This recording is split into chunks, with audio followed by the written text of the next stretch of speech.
Subscribe कीजिए target with MG Sharma YouTube channel को और दबाइए इस बेल आइकन को ताकि आपको मिल सके हमारा लेटेस्ट वीडियो सबसे पहले, वो भी फ्री में।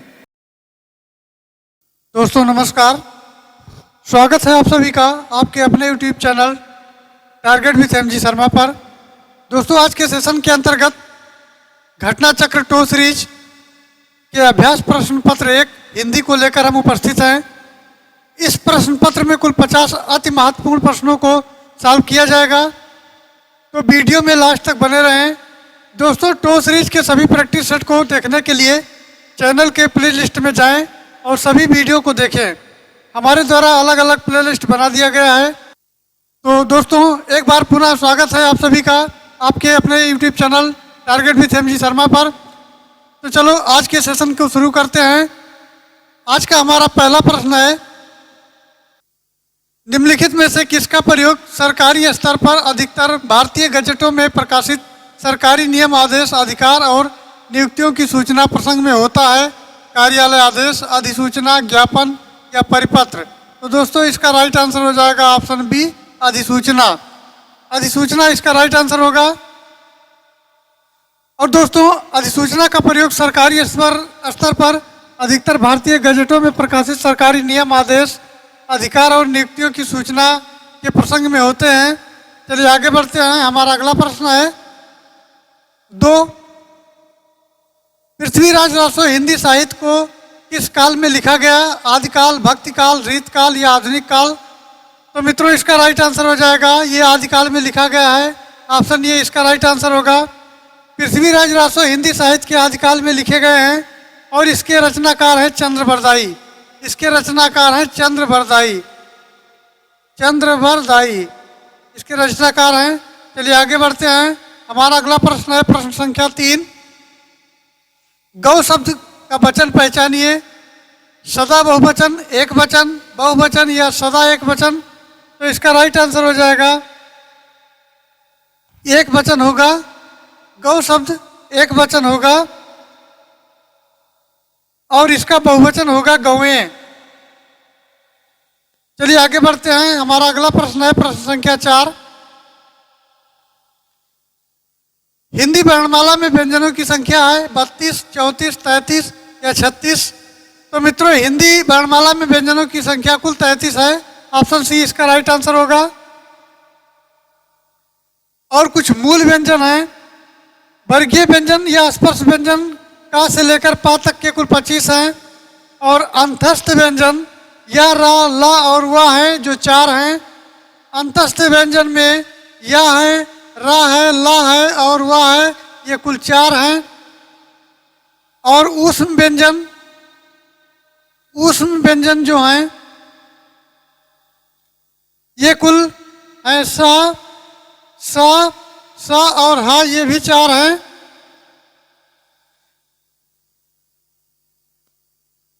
तो ये हमारे कुल मिला के 4 ये ऊष्म व्यंजन और अंतस्थ व्यंजन हो गए और कुल 25 हैं जो का से पा तक के हैं।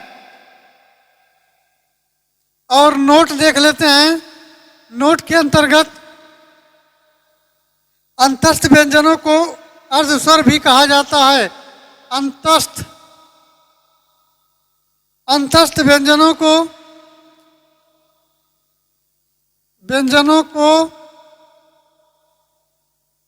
अर्धस्वर भी कहा जाता है।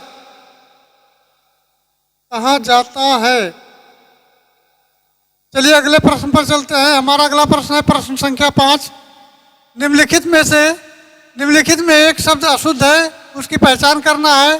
दैहिक, नौकरी, प्रौढ़ या पौरुष? तो ये सब सही है। दैहिक सही है, प्रौढ़ सही है, पौरुष है, लेकिन नौकरी ये गलत है। वो ये इसको ऐसे लिखा जाएगा नौकरी, अर्थात हमारा बी राइट आंसर होगा।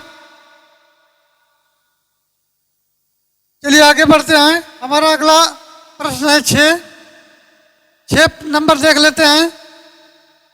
कौन सी वर्तनी ठीक है? रचयिता, रचिता, रचयिता या रचयिता? तो मित्रों इसका राइट आंसर हो जाएगा ऑप्शन सी, ये रचयिता सही लिखा गया है। तो ये ठीक वर्तनी वाला शब्द होगा, ऑप्शन सी इसका राइट आंसर हो जाएगा। और शेष जो है अशुद्ध है। चलिए आगे बढ़ते हैं। हमारा अगला प्रश्न है प्रश्न संख्या 7। गायक का संधि विच्छेद है गा धन यक, गाय धन इक, या गय धन अक, या गा धन आयक। तो दोस्तों इसका राइट आंसर हो जाएगा ऑप्शन सी गय धन अक। गय धन अक बराबर हो जाएगा गायक, और ये सही आंसर होगा। और इसमें अयाद स्वर संधि है, इसमें है अयाद स्वर संधि, अयाद स्वर संधि। चलिए आगे बढ़ते हैं। हमारा अगला प्रश्न है प्रश्न संख्या 8। नाभिक का सही संधि विच्छेद है नव धन बिक, ना धन बिक, नव धन इक, या ना धन आबिक। तो इसका राइट आंसर हो जाएगा ऑप्शन सी नव धन इक बराबर हो जाएगा नाभिक। नव धन इक बराबर हो जाएगा नाभिक। तो मित्रों इसका सी राइट आंसर होगा, अर्थात औ धन ई बराबर आओ हो जाता है। औ धन ई बराबर आओ हो जाता है। और इसमें अयाद स्वर संधि है। इस संधि के नियमानुसार यदि ए आए ओ आओ के बाद कोई भिन्न स्वर आए तो ये का आए और आए का आए, ओ का औ और आओ का आओ हो जाता है। चलिए आगे बढ़ते हैं। हमारा अगला प्रश्न है प्रश्न संख्या 9। आमरण में कौन सा समास है? तत्पुरुष समास, अव्ययीभाव समास, द्वंद्व समास, या द्विगु समास। तो दोस्तों इसका राइट आंसर हो जाएगा ऑप्शन बी अव्ययीभाव समास। ऑप्शन बी अव्ययीभाव समास इसका राइट आंसर होगा। आमरण शब्द का समास विग्रह है मरण तक, यानी मृत्यु तक। इसमें अव्ययीभाव समास है। अव्ययीभाव समास का पहला पद अव्यय होता है और जिसमें उपसर्ग भी सम्मिलित है। चलिए आगे बढ़ते हैं। हमारा अगला प्रश्न है प्रश्न संख्या 10। कौन सा शब्द कर्मधारय समास नहीं है? मित्रों ध्यान रखना, नहीं पूछा गया है कौन सा कर्मधारय समास नहीं है। नील गाय, प्रिय सखा, कृताकृत, या विद्याभ्यास। तो दोस्तों इसका राइट आंसर हो जाएगा ऑप्शन डी विद्याभ्यास। विद्याभ्यास इसका राइट आंसर होगा। और विद्याभ्यास में तत्पुरुष समास है, शेष में कर्मधारय समास है।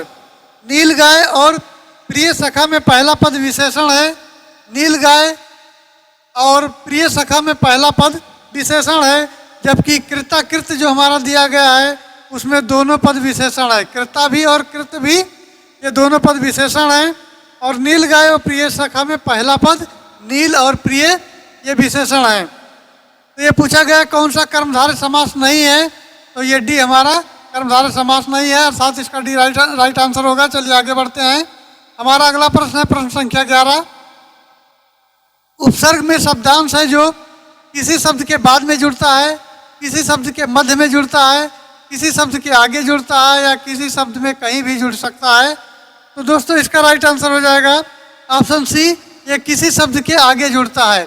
उपसर्ग होता है तो किसी शब्द के आगे जुड़ता है, और प्रत्यय जो होता है वो किसी शब्द के पीछे जुड़ता है। तो हमारा सी राइट आंसर हो जाएगा। चलिए आगे बढ़ते हैं। एक उदाहरण इसका देख लेते हैं। जैसे प्रति धन अक्ष बराबर प्रत्यक्ष, प्रति और धन अक्ष बराबर हो जाएगा प्रत्यक्ष। तो ये प्रति हमारा पहले जुड़ा हुआ है, अर्थात ये उपसर्ग है, और जो बाद में जुड़ता है वो प्रत्यय में जुड़ता है। चलिए आगे बढ़ते हैं। हमारा अगला प्रश्न है प्रश्न संख्या 12। अलंकार में किस उपसर्ग का प्रयोग है? अल, अल, या अलन, या अलम। तो मित्रों इसका राइट आंसर हो जाएगा ऑप्शन डी, ये अलम प्रत्यय है। अलम उपसर्ग है। उपसर्ग का अर्थ यथेष्ट या प्राप्त पर्याप्त होता है। चलिए आगे बढ़ते हैं। हमारा अगला प्रश्न है प्रश्न संख्या 13। प्रत्यय होता है, प्रत्यय होता है, शब्दांश होता है, वाक्यांश होता है, पदांश होता है, या पद्यांश होता है। तो मित्रों इसका राइट आंसर हो जाएगा जो प्रत्यय होता है वो शब्दांश होता है। ऑप्शन ये इसका राइट आंसर हो जाएगा। प्रत्यय अभिकारी शब्दांश होते हैं, प्रत्यय शब्द के अंत में जोड़े जाते हैं और उनके अर्थ में विशेषता प्रकट करते हैं। प्रत्यक्ष प्रत्यय का अपना कोई अर्थ नहीं होता है। चलिए आगे बढ़ते हैं। हमारा अगला प्रश्न है प्रश्न संख्या 14। निम्नलिखित विकल्पों में से तत्सम शब्द का चयन करें। अंश, अंश, अस या अस। तो मित्रों इसका राइट आंसर हो जाएगा ऑप्शन बी, अंश।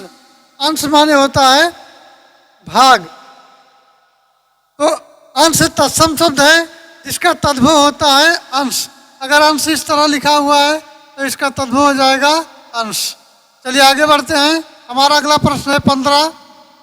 ऐसे शब्द जो संस्कृत और प्राकृत से विकृत होकर हिंदी में आए हैं उन्हें कहते हैं। तत्सम शब्द कहते हैं, देशज कहते हैं, विदेशी कहते हैं या तद्भव कहते हैं। तो इसका राइट आंसर हो जाएगा तद्भव कहते हैं। ऐसे शब्द जो संस्कृत और प्राकृत से विकृत होकर हिंदी में आ गए हैं उनको तद्भव शब्द कहते हैं। और ऐसे शब्द जो सीधा सीधा संस्कृत से ले लिए गए हैं उनको तत्सम शब्द कहते हैं। तत्सम का मतलब होता है तत्सम, अर्थात उसी के समान। चलिए आगे बढ़ते हैं। हमारा अगला प्रश्न है प्रश्न संख्या 16। निम्नलिखित में से गेहूं शब्द का तत्सम कौन सा है? गृध्र, गोधूम, गौ या ग्रंथि। तो मित्रों इसका राइट आंसर हो जाएगा गेहूं शब्द का तत्सम होता है गोधूम, अर्थात इसका बी राइट आंसर हो जाएगा। ये गोधूम होता है। और गृध्र जो है, गृध्र का होता है गृध्र गौ, और ग्रंथि तत्सम शब्द है। ये गृध्र भी तत्सम है, ग्रंथि भी है। ग्रंथि मीन्स होता है गांठ। और गौ ये भी तत्सम है, लेकिन ये गोधूम हमारा ये भी तद्भव है। ये सारे ऑप्शन तद्भव हैं, जबकि गोधूम हमारा तत्सम शब्द है। चलिए आगे बढ़ते हैं। हमारा अगला प्रश्न है प्रश्न संख्या 17। निम्न में कौन सा शब्द तद्भव है? जल, नग्न, तीन या भ्रमर। तो इसका राइट आंसर हो जाएगा ऑप्शन सी, तीन।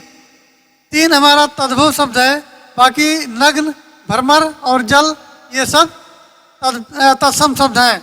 चलिए आगे बढ़ते हैं। हमारा अगला प्रश्न है प्रश्न संख्या 18। 18 देख लेते हैं। निम्न में से संज्ञा शब्द है आप, चलना, आकाश या लंबा।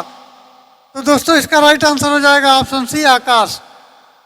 ये संज्ञा शब्द हमारा आकाश है। और दिए गए शब्दों में आकाश शब्द संज्ञा है किसी व्यक्ति, स्थान, वस्तु या नाम या भाव के नाम का जो स्वभाव का बोध कराने वाले शब्द को संज्ञा कहते हैं, जैसे राम, आम, मिठास और हाथी, कानपुर आदि। चलिए आगे बढ़ते हैं। हमारा अगला प्रश्न है प्रश्न संख्या 19। 19 देखते हैं। क्रिया से बनने वाले भाववाचक संज्ञा है थकावट, बुराई, आलस या बुढ़ापा। तो मित्रों इसका राइट आंसर हो जाएगा ऑप्शन ये, थकावट। क्रिया से बनने वाली भाववाचक संज्ञा थकावट है।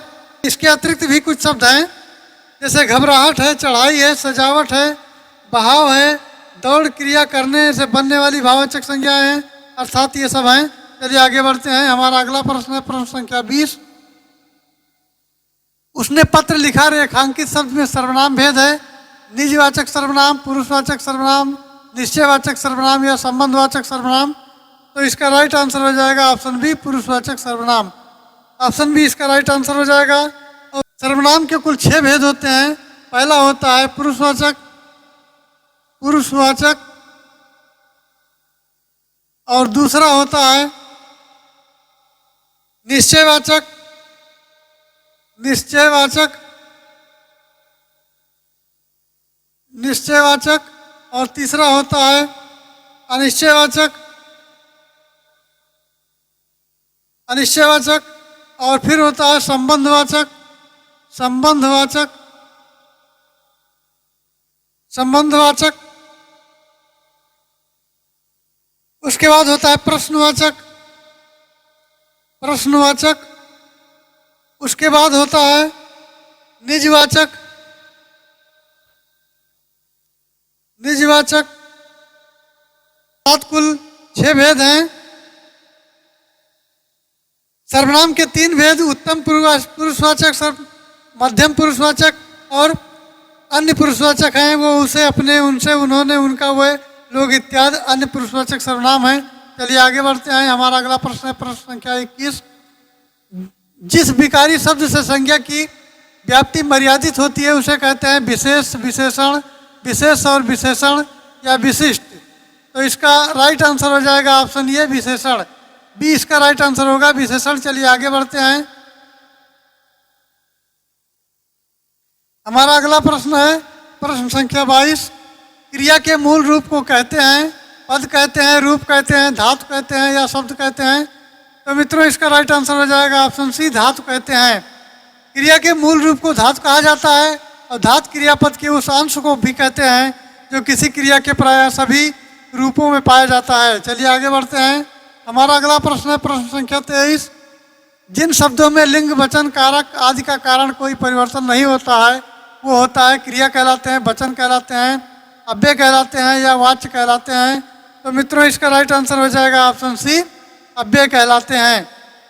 जिन शब्दों के लिंग, वचन, कारक, पुरुष आदि के कारण कोई परिवर्तन नहीं होता वे अव्यय कहते हैं। अव्यय ज्यों के त्यों अर्थात समान रूप से ही रहते हैं और उनमें कोई परिवर्तन नहीं होता है, इसलिए उन्हें अधिकृत, अभिकारी या अपरिवर्तनशील कहा जाता है। चलिए आगे बढ़ते हैं। हमारा अगला प्रश्न है प्रश्न संख्या 24। राम धीरे धीरे पढ़ता है में कौन सा अव्यय है? संबंध बोधक अव्यय, क्रिया विशेषण अव्यय, समुच्चय बोधक अव्यय और विस्मयादि बोधक अव्यय। तो मित्रों इसका राइट आंसर हो जाएगा ऑप्शन बी, क्रिया विशेषण अव्यय। राम धीरे धीरे पढ़ता है वाक्य में क्रिया विशेषण अव्यय धीरे धीरे का प्रयोग हुआ है और इसी क्रम में कालवाचक, स्थानवाचक, दिशावाचक तथा स्थितिवाचक अव्यय क्रिया की विशेषता नहीं बनाते हैं, अर्थात इनकी विशेषता नहीं बताते हैं। चलिए आगे बढ़ते हैं। हमारा अगला प्रश्न है प्रश्न संख्या 25। इनमें से अरण शब्द का पर्यायवाची शब्द है कालांतर, आभारी, कुलीन या सस्य। तो इसका जो राइट आंसर हो जाएगा वो होगा कालांतर। कालांतर ऑप्शन ये इसका राइट आंसर हो जाएगा। अरण शब्द का पर्यायवाची कालांतर है जो हमारा विकल्प ये राइट आंसर है। अरण के अन्य पर्यायवाची भी हैं, अन्य पर्यायवाची में देख लेते हैं। अन्य अरण जिसको कहते हैं अरण, इसके अन्य पर्यायवाची हमारे हैं अटवी, कानन, जंगल, वन आदि। अटवी, कानन, जंगल और वन ये उदाहरण इसके हैं। आभारी के पर्यायवाची शब्द हैं अनुग्रहित, एहसानमंद, कृतज्ञ, शुक्रगुजार, उपकृत या कृतार्थ। कुलीन का पर्यायवाची शब्द है पूज्य, श्रेष्ठ, उच्च, विशिष्ट, संभ्रांत या विभाज्य। शस्य के पर्यायवाची शब्द हैं अनाज, अन्न, तृण या धान्य। चलिए आगे बढ़ते हैं। बारी बारी से हमने सबका बता दिया। चलिए आगे बढ़ते हैं। हमारा अगला प्रश्न है प्रश्न संख्या 26। कमल का पर्यायवाची निम्नलिखित में से कौन सा है? तरंगिणी, सरोज, तड़ाक या मृगांक। तो दोस्तों इसका राइट आंसर हो जाएगा option B, Saroj. Option B इसका राइट आंसर हो जाएगा। तरंगिणी, सरोज, तड़ागा, मृगांक से कमल का पर्यायवाची शब्द सरोज है और इसके अन्य पर्यायवाची शब्द इस प्रकार हैं जैसे नलिन, अरविंद, सरारो, शतदल, ये सब इसके अन्य पर्यायवाची हैं। चलिए आगे बढ़ते हैं। हमारा अगला प्रश्न है प्रश्न संख्या 27। अध का विलोम है, अध का ही होता है इति और इसका इति का मतलब होता है समाप्त यानी पूर्ण। अध का विलोम है पूर्ण, अभ का विलोम है पूर्ण। तो ये इसका ये राइट आंसर हो जाएगा। समाप्त और खत्म एक ही अर्थ व्यक्त करते हैं। समाप्त का अर्थ का प्रारंभ है अर्थात अध का होगा उल्टा इति और ये पूर्ण है तो पूर्ण इसका राइट आंसर हो जाएगा। चलिए आगे बढ़ते हैं। हमारा अगला प्रश्न है प्रश्न संख्या 28।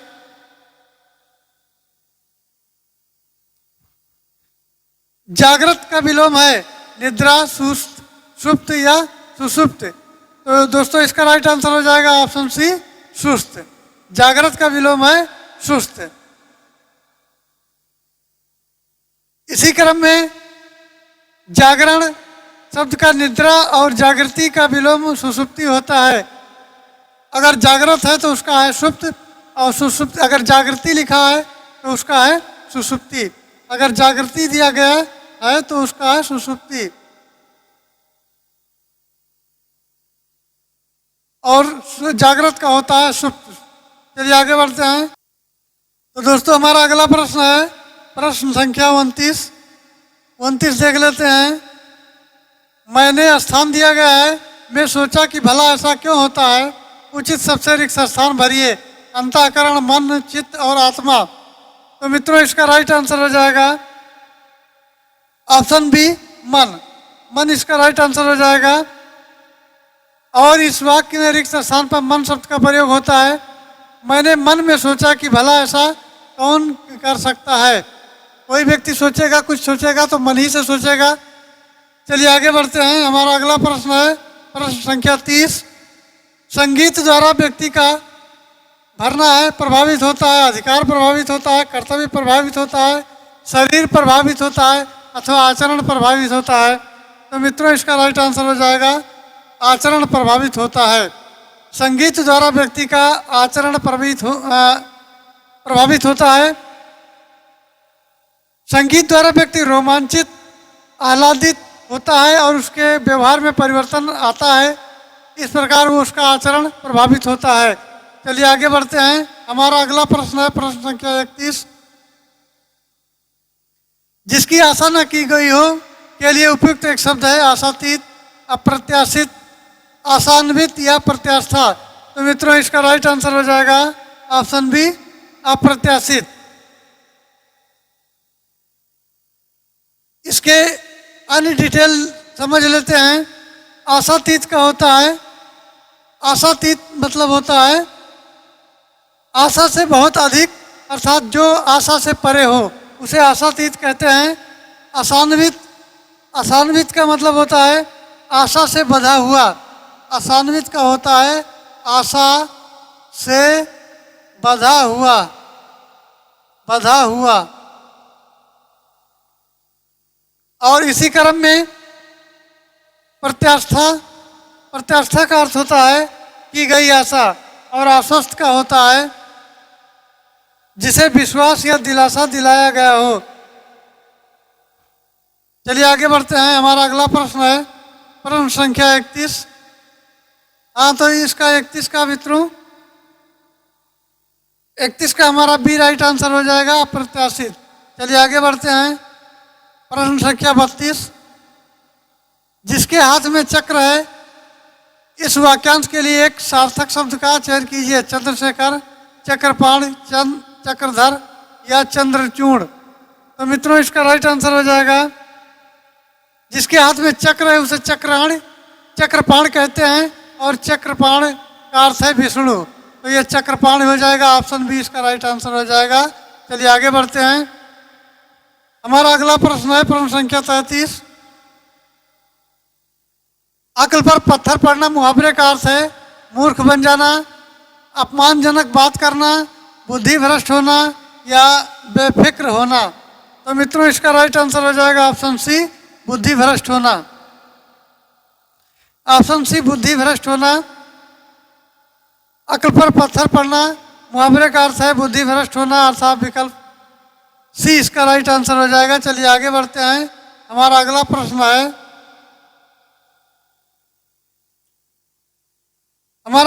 है प्रश्न संख्या 35। अकेला चना भाड़ नहीं फोड़ता। अच्छा ये छूट गया, प्रश्न संख्या 33 हो गया है, प्रश्न संख्या 34 छूट रहा है। गोद में लड़का शहर भर में भिडोरा मुहावरे का सही अर्थ है छोटे शिशु की तलाश, अत्यधिक शरारती बालक, पास में वस्तु रहते हुए चारों ओर खोजना और छोटे बालक की प्रशंसा करना। तो मित्रों इसका राइट आंसर हो जाएगा ऑप्शन सी, पास में वस्तु रहते हुए चारों ओर खोजना। ये इसका राइट आंसर हो जाएगा। गोद में लड़का शहर भर ढिढोरा मुहावरे का सही अर्थ है पास में वस्तु रहते हुए चारों ओर उसको खोजना। चलिए आगे बढ़ते हैं। हमारा अगला प्रश्न है 35। अकेला चना भाड़ नहीं फोड़ता है का अर्थ है एक चना किसी काम का नहीं, एक चना शक्तिहीन होता है, अकेला व्यक्ति शक्तिशाली नहीं होता, एक चने से भूख नहीं मिटता। तो मित्रों इसका राइट आंसर हो जाएगा ऑप्शन सी, अकेला व्यक्ति प्रभावशाली या शक्तिशाली नहीं होता। इसका सी राइट आंसर हो जाएगा। चलिए आगे बढ़ते हैं। हमारा अगला प्रश्न है, हाँ इसको देख लेते हैं। अकेला चना भाड़ नहीं फोड़ता तो अकेला व्यक्ति शक्तिहीन नहीं होता है, ये इसका सी राइट आंसर हो जाएगा। चलिए आगे बढ़ते हैं। हमारा अगला प्रश्न है प्रश्न संख्या 36। जब पानी बरसता है तब मेढक बोलते हैं। संज्ञा उपवाक्य, विशेषण उपवाक्य, क्रिया विशेषण उपवाक्य या क्रिया उपवाक्य। तो इसका सही आंसर हो जाएगा ऑप्शन सी, क्रिया विशेषण उपवाक्य। सी इसका राइट आंसर हो जाएगा। जब पानी बरसता है तब मेढक बोलते हैं, और जब पानी बरसता है वाक्य विशेषण उपवाक्य है। इसमें प्रायः जब, ज्यों, जहाँ, यद्यप आदि शब्दों का प्रयोग होता है। चलिए आगे बढ़ते हैं। हमारा अगला प्रश्न है 37। निम्नलिखित में मिश्र वाक्य का चयन कीजिए। प्रातःकाल होने पर चिड़िया चहचहाने लगती हैं। सुबह पहली बस पकड़कर शाम तक लौट आओ। जो विद्यार्थी परिश्रमी है वो और सफल होगा। राजकुमार ने भाई को मार डाला और स्वयं राजा बन गया। तो मित्रों इसका राइट आंसर हो जाएगा ऑप्शन सी। जो विद्यार्थी परिश्रमी वो अवश्य सफल होता है, जो मेहनती होता है वो अवश्य सफल होता है। अर्थात जो विद्यार्थी परिश्रमी हैं वो सफल होंगे, आज नहीं तो कल निश्चित है। इस वाक्य में मिश्र वाक्य है। जिन वाक्यों को एक मुख्य और प्रधान वाक्य हो उन्हें अन्य आश्रित उपवाक्य हो तो उन्हें मिश्र वाक्य कहते हैं। इस वाक्य में जो विद्यार्थी परिश्रमी है वो विशेषण उपवाक्य है। चलिए आगे बढ़ते हैं। हमारा अगला प्रश्न है प्रश्न संख्या 38।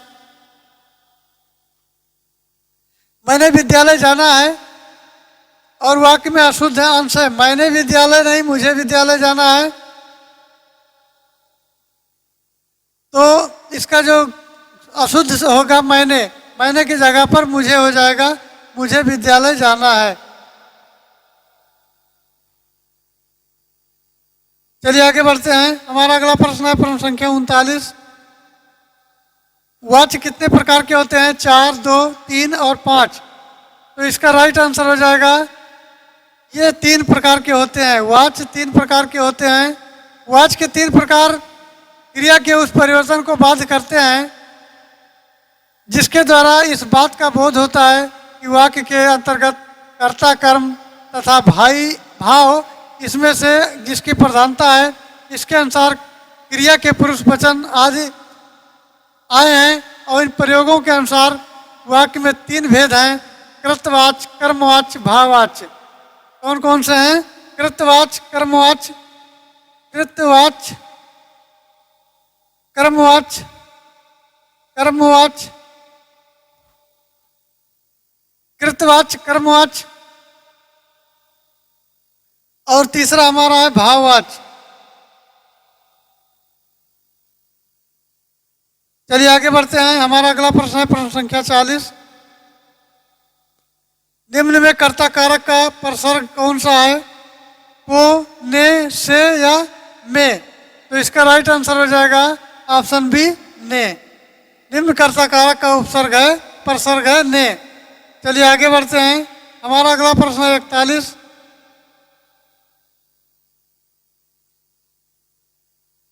हरिमोहन अपनी बहन को पुस्तक देता है। वाक्य में रेखांकित पद है कर्म कारक, संप्रदान कारक, संबंध कारक या अधिकरण कारक।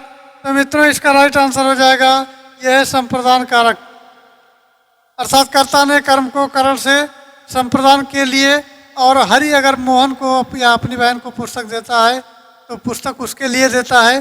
चलिए आगे बढ़ते हैं। हमारा अगला प्रश्न है प्रश्न संख्या 42। अपवाद को छोड़कर वर्णमाला के अक्षरों का नाम किस लिंग में होते हैं? पुल्लिंग, स्त्रीलिंग, नपुंसकलिंग या उभयलिंग। तो मित्रों इसका राइट आंसर हो जाएगा ऑप्शन ए, पुल्लिंग। अपवाद को छोड़कर वर्णमाला के अक्षरों को किस लिंग में होते हैं? तो वो पुल्लिंग में होते हैं। चलिए आगे बढ़ते हैं। हमारा अगला प्रश्न है प्रश्न संख्या 43। निम्नलिखित स्त्रीलिंग शब्द हैं जवाब, गुलाब, हिसाब या शराब। तो दोस्तों इसका राइट आंसर हो जाएगा ऑप्शन डी, शराब। शराब इसका राइट आंसर होगा। चलिए आगे बढ़ते हैं। हमारा अगला प्रश्न है प्रश्न संख्या 44। क्रिया के उस रूपांतर को क्या कहते हैं जिसके उसके कार्य, व्यवहार और समझ से उसकी पूर्ण अथवा अपूर्ण अवस्था का बोध हो? संज्ञा, परिमाण बोधक, विशेषण, अव्यय और काल। तो दोस्तों इसका राइट आंसर हो जाएगा ऑप्शन डी, काल। क्रिया के उस रूपांतर को काल कहते हैं जिससे उसके कार्य, व्यवहार के समय उसके पूर्ण अथवा अपूर्ण अवस्था का बोध होता हो। काल के 3 प्रकार होते हैं, वर्तमान काल, भूतकाल और भविष्य काल। चलिए आगे बढ़ते हैं। हमारा अगला प्रश्न है प्रश्न संख्या 45। राधा बहुत सुंदर लड़की है, वाक्य में कौन सा विशेषण है? परिमाणवाचक विशेषण, संख्यावाचक विशेषण, गुणवाचक विशेषण या सार्वनामिक विशेषण अथवा इनमें से कोई नहीं। तो दोस्तों इसका राइट आंसर हो जाएगा सी, गुणवाचक विशेषण। सी इसका राइट आंसर हो जाएगा। जिन विशेषणों से पदार्थ गुण, रंग, आकार और दशा का, अवस्था का बोध हो उन्हें गुणवाचक विशेषण कहते हैं। और इस वाक्य में सुंदर गुण की विशेषता बता रहा है, तो यहाँ पर गुणवाचक विशेषण हो जाएगा। चलिए आगे बढ़ते हैं। हमारा अगला प्रश्न है प्रश्न संख्या 46। अधोलिखित में वर्तनी की दृष्टि से एक शब्द अशुद्ध है। अंतर्धान, अनुग्रहित, अध्यात्म और अधीन। तो इसका राइट आंसर हो जाएगा ऑप्शन सी, अध्यात्म। अध्यात्म इसका अशुद्ध शब्द है। चलिए आगे बढ़ते हैं। हमारा अगला प्रश्न है प्रश्न संख्या 47। कन्नड़ का संबंध किस भाषा परिवार से है? आर्य भाषा परिवार से, द्रविड़ भाषा परिवार से, देव भाषा परिवार से या भारोपीय भाषा परिवार से। तो दोस्तों इसका राइट आंसर हो जाएगा ऑप्शन बी, द्रविड़ भाषा परिवार से इसका राइट आंसर हो जाएगा। कन्नड़ का संबंध द्रविड़ भाषा परिवार से है और द्रविड़ भाषा परिवार अन्य भाषाएं भी हैं, तमिल, तेलुगु, मलयालम, कन्नड़ और कर्नाटक आदि जो है भाषाएं हैं। चलिए आगे बढ़ते हैं। हमारा अगला प्रश्न है प्रश्न संख्या 48। निम्नलिखित भाषाओं में उसके विकास के क्रम को व्यवस्थित कीजिए। प्राचीन संस्कृत, लौकिक संस्कृत, दिए गए विकल्प में मिलाने हैं ये सब। तो दोस्तों इसका राइट आंसर हो जाएगा ऑप्शन ए, अर्थात पहले ये प्राचीन संस्कृत, उसके बाद सी लौकिक संस्कृत, उसके बाद बी सौर सैनी और उसके बाद डी पश्चिमी हिंदी। तो फिलहाल के लिए इसका राइट आंसर ये होगा। चलिए आगे बढ़ते हैं। हमारा अगला प्रश्न है प्रश्न संख्या 49। मास